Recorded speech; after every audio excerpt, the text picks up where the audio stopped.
the day when I meet you, I'll stare in your eyes when you ask me how far.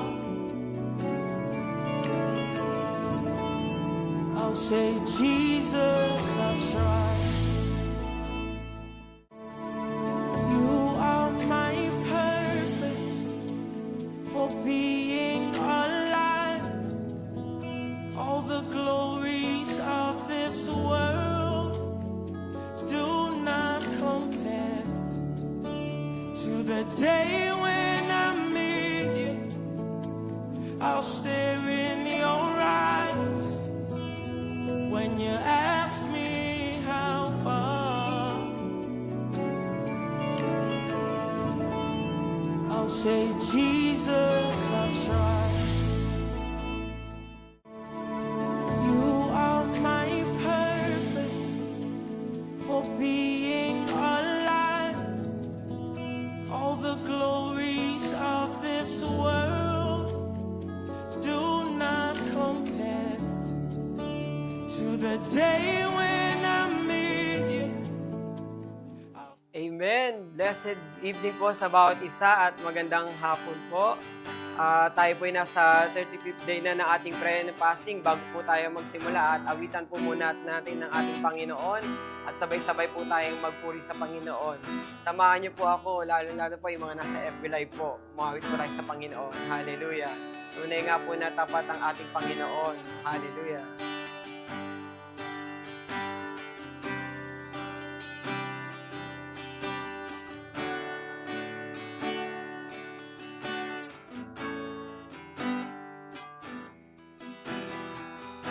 Amen. Hallelujah. Sabay-sabay po tayong mawag katapatan mo, O Diyos. Katapatan mo, O Diyos, tunay at dakila. Ang pag-ibig mo'y wagas at walang kapantay. Sa aming puso, sa aming buhay, pagsambay iaalay. Bukas, noon, ngayon, magpakailanman, luwalhatiin ka. Minsan pa, awitin natin. Tapatan mo, O Diyos, tunay at dakila. Pag-ibig mo'y wagas at walang kapantay.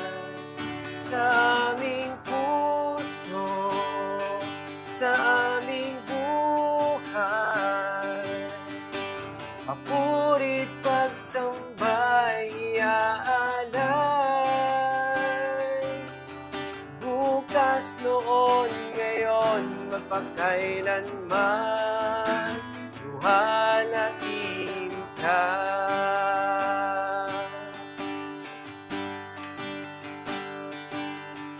Panginoon, kay buti mo sa akin. Ikaw lamang ang tangi ko sasambahin.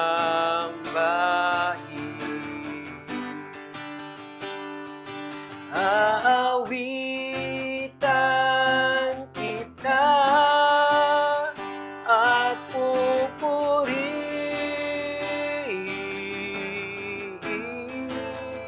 Panginoon, kay buti mo sa akin. Minsan pa, awitin natin. Tapatan mo, O Diyos, tunay at dakila. Ang pag-ibig mo'y wagas at walang kapantay. Sa aming puso, sa aming buhay, Papurit pagsambay aanay, bukas noon ngayon magpakailanman, luwalhatin ka. Ginoo, kay buti mo sa akin.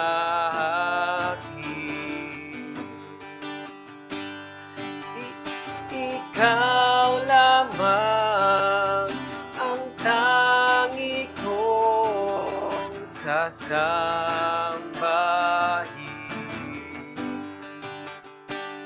At naawitan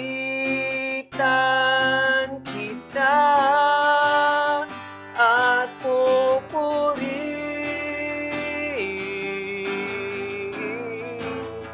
Panginoon,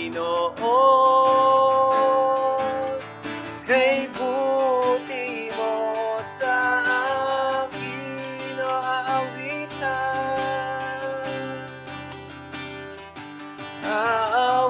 aawitan kita at pupurihin,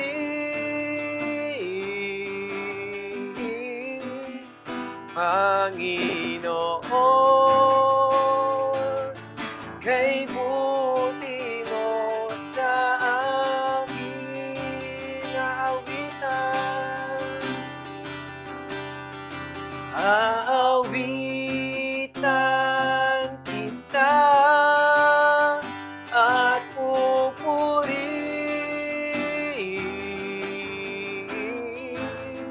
Panginoon, kay buti mo sa akin. Panginoon, kay buti mo sa akin.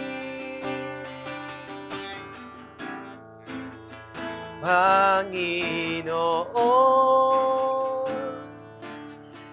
kay buti mo sa akin. Amen. Hallelujah. Sige po, may lakas na palakpak sa Panginoon at ang lahat ng anak ng Diyos ay nagsasabi ng praise the Lord. At para po sa ating exhortation, inanyayahan ko na po ang ating blessed na si Sister Michelle Joquino para po sa exhortation. You are my purpose for being alive. All the glories of this world do not compare to the day when I meet you. I'll stare in your eyes when you ask me how far. I'll say, Jesus, I tried. You are my purpose for being alive. All the glories of this world do not compare.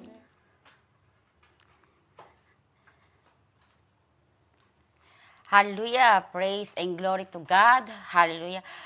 Tayo po ay nasa ating 40 days prayer and fasting and we are already day 35, March 25, 2025. So ang ating title po ngayon is God's focus is His words in your spirit. Ito po ay matatagpuan ni scripture of 2 Corinthians 9:8. Hallelujah! Lord, tayo po muna ay manalangin. Hallelujah! Heavenly Father, Lord, once again, maraming salamat, Panginoon, for this opportunity na maihayag muli ang iyong salita, O Lord God. Hallelujah. Lord, mula pa ng umaga, Panginoon, kami pinuspos mo ng iyong salita, O Lord God. Hallelujah. We do believe, Panginoon, na patuloy mong nire-ready ang aming mga puso and every word, O Lord God, na aming maririnig, O Lord God. Hallelujah. Lord, itago mo lamang po ako, Lord, sa iyong likuran, at Lord, at mahayag, Panginoon, ang iyong mabuting gawa. Thank you, Lord. In Jesus' name we pray. Amen. So, sabi niya sa 2 Corinthians 9:8, And God is able to make all grace abound toward you, that ye always having all sufficiency in all things may abound to every good work. So, sabi po dito, when you pray and ask God for things, His ultimate purpose is not to give you a material possessions such as houses, cars, or money. His focus is His Word in your spirit. As you grow in the knowledge of God, you will discover that everything you desire has already been granted you in His Word. So, kapag tayo po pala ay nananalangin sa Lord, at hinihingi ang mga bagay na gusto natin, like the mga material things in this earth, so hindi po nakatuon ang Lord sa anumang bagay na ito. Bagkos, ang Lord ay nakatuon sa kanyang mga salita na nananahan sa ating puso. So, kung paano po natin ito gamitin in our everyday life. So, upang tayo ay managana dito sa mundo. Doon na lamang po sa kanyang salita ng Matthew 6:33. So, karamihan po nito is alam na. So, sabi niya doon, seek you first in His kingdom and His righteousness. So, ano po ba yung kingdom na sinasabi dito? And His righteousness. It is the Word of God. And all these things, no?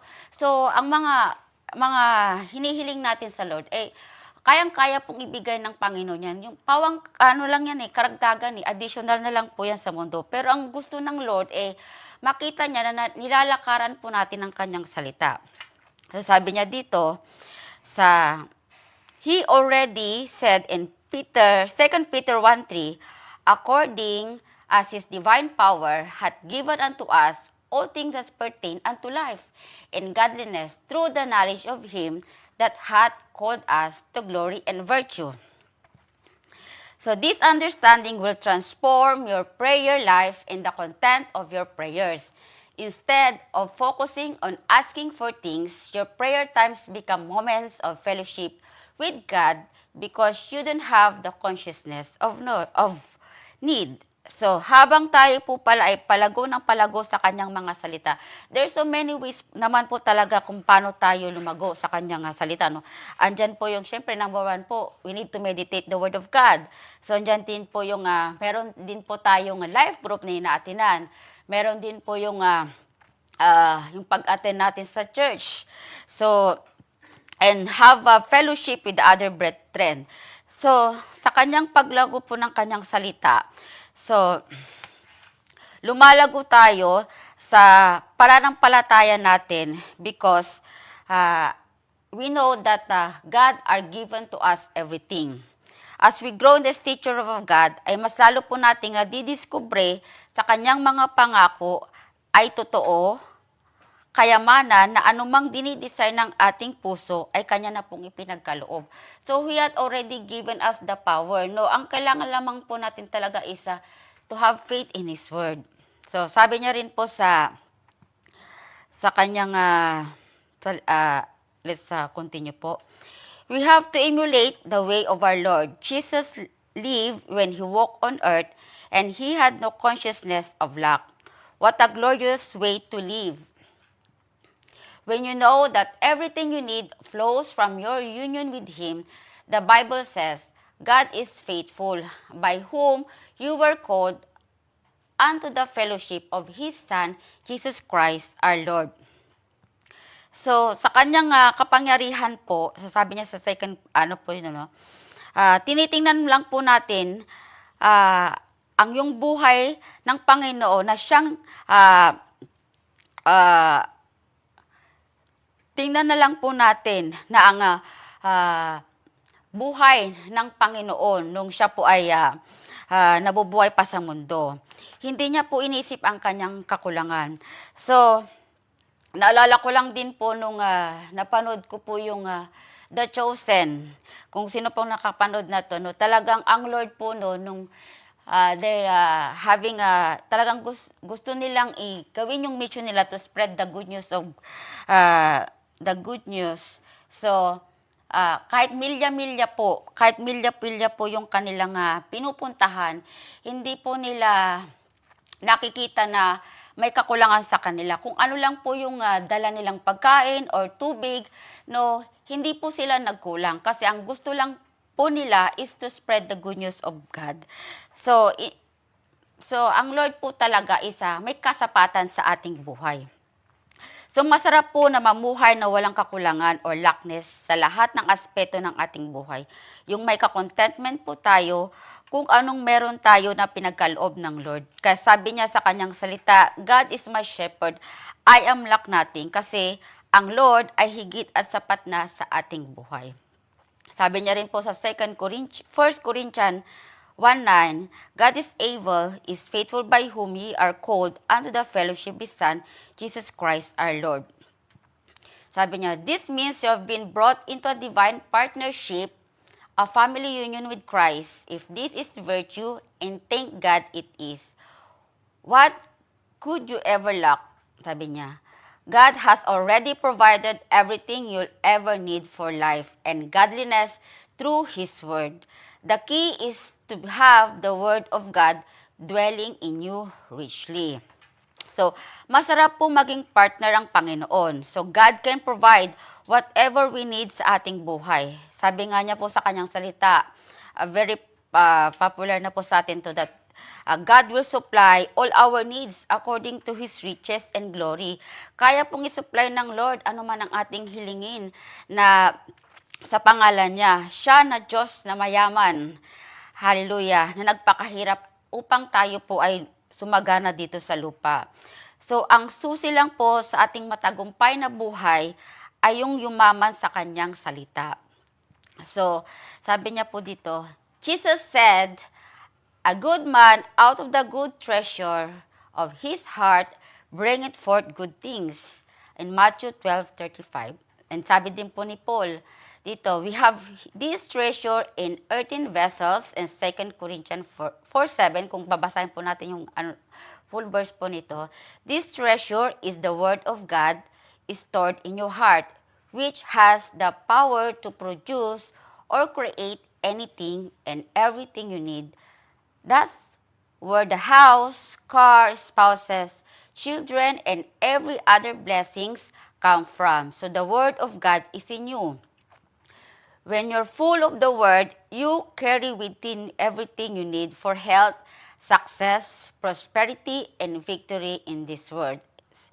It says in Colossians 3:16, let the Word of Christ dwell in you richly. So meditate on the Word, confess it, and let it shape your thinking. Hallelujah.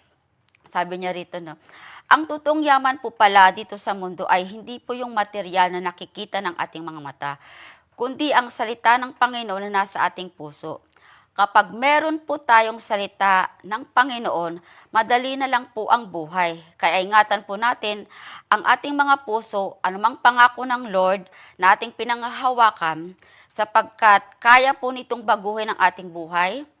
Magandang kalusugan, kanya rin pong bigay yun. At higit sa lahat, masagana at matagumpay na buhay. Because the Word of God is in within you. Amen. Hallelujah. So, samahan niyo po ako sa prayer. Dear Father, thank you for the treasure of your Word that dwells in me richly. Every good thing I need flows from within me. I walk in the consciousness of abundance and live above lack because of fellowship I have with Jesus Christ in my oneness with Him. Amen. Hallelujah. Tayo po muna manalangin. Hallelujah. Heavenly Father, Lord, once again, we thank you, Panginoon, for the power of the Holy Spirit, O Lord God. Hallelujah. That we will focus, O Lord God, on your word in our spirit, Panginoon, na hindi kami magkukulang because God is our great provider, O Lord God. Hallelujah. Na kami, Panginoon, managana, hindi lamang material dito sa mundo, but Lord, at higit sa lahat, Panginoon, kami sumagana sa iyong mga salita, Panginoon, because there is a true treasure, O Lord God, in your word. Hallelujah. Salamat, Panginoon, for this for this afternoon, Panginoon, hallelujah. To those, O Lord God, na patuloy na nananalangin at nananampalataya, Panginoon, hallelujah. We do believe, Panginoon, na hallelujah, ay patuloy mong sinasagot ang kanilang mga panalangin, hallelujah, due to set on your word, a prayer of a righteous availeth much. Salamat, Panginoon. In Jesus' name we pray. Amen. So, meron po tayong a further study. We can read po in our Colossians 3, verse 16, and Joshua 1:8, and Acts 20:32. Meron din po tayong 1-year Bible reading plan, and Luke 6, verse 1 to 16, and Deuteronomy 29:30. Meron din po tayong 2nd-year Bible reading plan, and Matthew 25:31 to 46, and Exodus 34.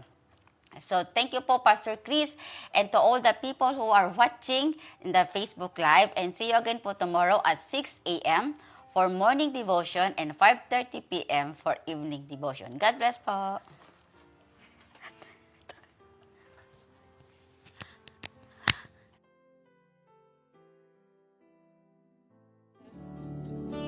To the day when I meet you, I'll stare in your eyes.